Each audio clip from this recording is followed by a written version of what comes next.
ಎಲ್ಲರಿಗೂ ನಮಸ್ತೆ. ಇವತ್ತು ನಾನು ಮಸಾಲೆ ದೋಸೆ ಮಾಡ್ತಾಯಿದ್ದೀನಿ. ಹೋಟೆಲ್ಗಿಂತನೂ ಸೂಪರಾಗಿ ನಾವು ಮನೆಯಲ್ಲಿ ಮಾಡ್ಕೋಬೋದು ಮಸಾಲೆ ದೋಸೆ. ಮಸಾಲೆ ದೋಸೆ ಮಾಡೋದಕ್ಕೆ ಮೊದಲಿಗೆ ನಾನು ಕಾಯಿ ಚಟ್ನಿ ಮಾಡ್ತೀನಿ. ಕಾಯಿ ಚಟ್ನಿಗೆ ಕೊತ್ತಂಬರಿ ಸೊಪ್ಪು, ಹಸಿಮೆಣಸಿನ್ಕಾಯಿ, ಕರಿಬೇವಿನ ಸೊಪ್ಪು,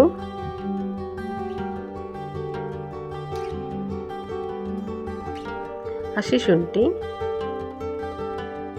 ಮತ್ತು ತೆಂಗಿನಕಾಯಿ,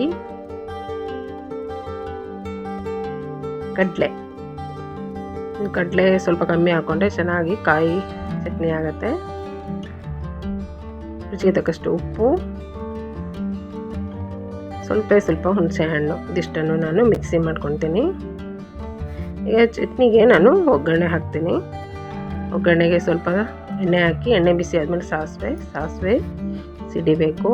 ಆಮೇಲೆ ಉದ್ದಿನಬೇಳೆ ಮತ್ತು ಕರಿಬೇವಿನ ಸೊಪ್ಪು ಇದಿಷ್ಟು ಹಾಕಿದರೆ ಚಟ್ನಿಗೆ ಒಗ್ಗರಣೆ ರೆಡಿ ಆಯಿತು. ಇಷ್ಟಾದಮೇಲೆ ಸ್ಟವ್ ಆಫ್ ಮಾಡಿ ರುಬ್ಕೊಂಡಿರೋ ಚಟ್ನಿನ ಅದಕ್ಕೆ ಮಿಕ್ಸ್ ಮಾಡ್ತೀನಿ.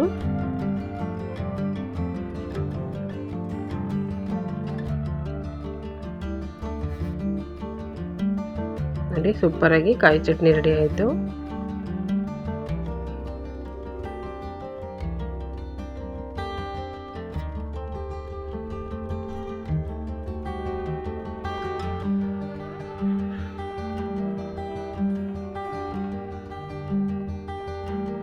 ಈಗ ಪಲ್ಯ ಮಾಡೋದಕ್ಕೆ ನೋಡಿ, ನಾನು ಆಲೂಗಡ್ಡೆನ ಬೇಯಿಸಿದ್ದೀನಿ. ಉಪ್ಪು ಹಾಕಿ ಬೇಯಿಸಿ ಸಿಪ್ಪೆ ತೆಗೆದಿಟ್ಟಿದ್ದೀನಿ.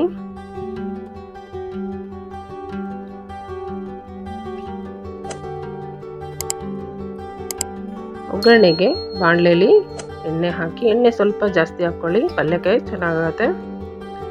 ಎಣ್ಣೆ ಬಿಸಿ ಆದಮೇಲೆ ಸಾಸಿವೆ ಹಾಕಿ, ಸಾಸಿವೆ ಚಟಪಟ ಅಂತ ಸಿಡಿದಾದ್ಮೇಲೆ ಉದ್ದಿನಬೇಳೆ ಹಾಕಿ, ಸ್ವಲ್ಪ ಕಡಲೆಬೇಳೆ ಕೆಂಪು ಆಗಲಿ. ಆಮೇಲೆ ಕರಿಬೇವಿನ ಸೊಪ್ಪು ಹಾಕಿ, ಹಸಿಮೆಣಸಿನ್ಕಾಯಿ ಹಾಕಿ ಸ್ವಲ್ಪ ಫ್ರೈ ಮಾಡಿ,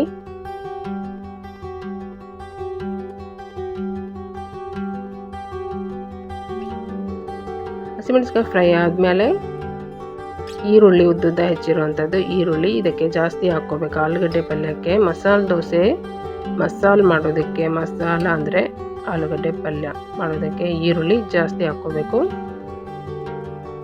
ಆವಾಗಲೇ ಪಲ್ಯ ಚೆನ್ನಾಗಾಗುತ್ತೆ.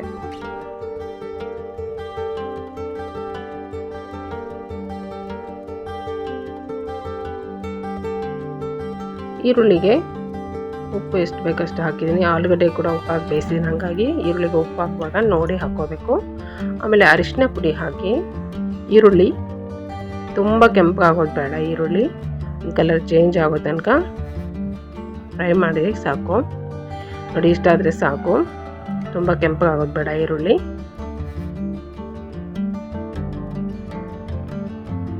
ಇದಕ್ಕೆ ನಾನು ಕೊತ್ತಂಬರಿ ಸೊಪ್ಪು ಹಾಕ್ತೀನಿ. ಕೊತ್ತಂಬರಿ ಸೊಪ್ಪು ಹಾಕಿ ಚೆನ್ನಾಗಿ ಫ್ರೈ ಮಾಡ್ತೀನಿ.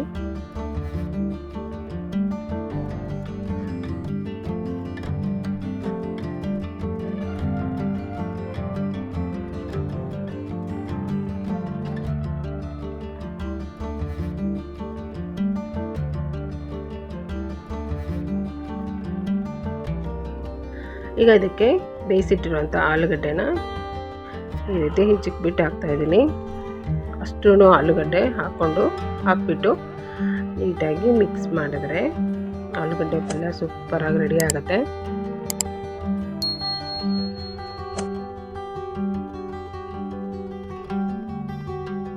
ಮತ್ತು ಆಲೂಗಡ್ಡೆ ಹಾಕೋ ಮುಂಚೆ ಒಗ್ಗರಣೆ ಆಗಿದ ಕೂಡಲೇ ಸ್ಟವ್ ಆಫ್ ಮಾಡಿ ಆಲೂಗಡ್ಡೆನ ಹಿಚ್ಚಿಕ್ಬಿಟ್ಟು ಹಾಕಿ ಈ ರೀತಿ ಮಿಕ್ಸ್ ಮಾಡಿ ಸಾಕು. ಸ್ಟವ್ ಆಫ್ ಮಾಡಿಬಿಟ್ಟು ಮಿಕ್ಸ್ ಮಾಡಿ, ಈ ರೀತಿ ಮಿಕ್ಸ್ ಮಾಡಿದ್ರೆ ಪಲ್ಯ ರೆಡಿ ಆಯಿತು. ಈಗ ದೋಸೆ, ಈಗ ಸೂಪರಾಗಿ ಗರಿಗರಿಯಾದ ದೋಸೆ ಹಾಕ್ಕೊಂಡು ತುಪ್ಪ ಅಥವಾ ಬೆಣ್ಣೆ ಹಾಕ್ಬಿಟ್ಟು ದೋಸೆ ಮಾಡಿಕೊಂಡು ಅದ್ರ ಮೇಲೆ ಪಲ್ಯ ಇಟ್ಟು ಚಟ್ನಿ ಜೊತೆ ತಿನ್ನೋದಕ್ಕೆ ಸೂಪರಾಗಿರುತ್ತೆ ಮಸಾಲೆ ದೋಸೆ.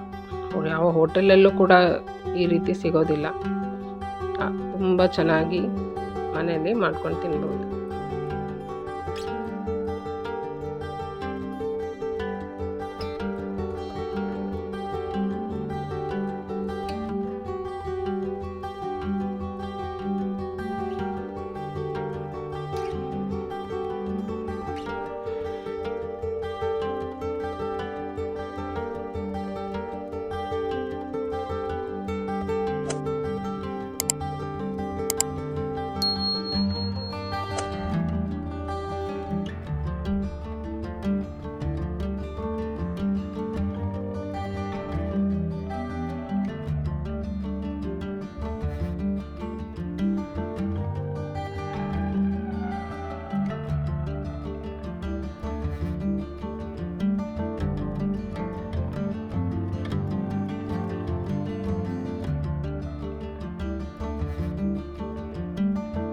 ಈಗ ನೋಡಿ ಸೂಪರಾಗಿ ರೆಡಿ ಆಯಿತು ಮಸಾಲೆ ದೋಸೆ.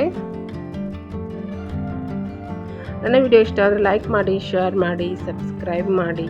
Thank you.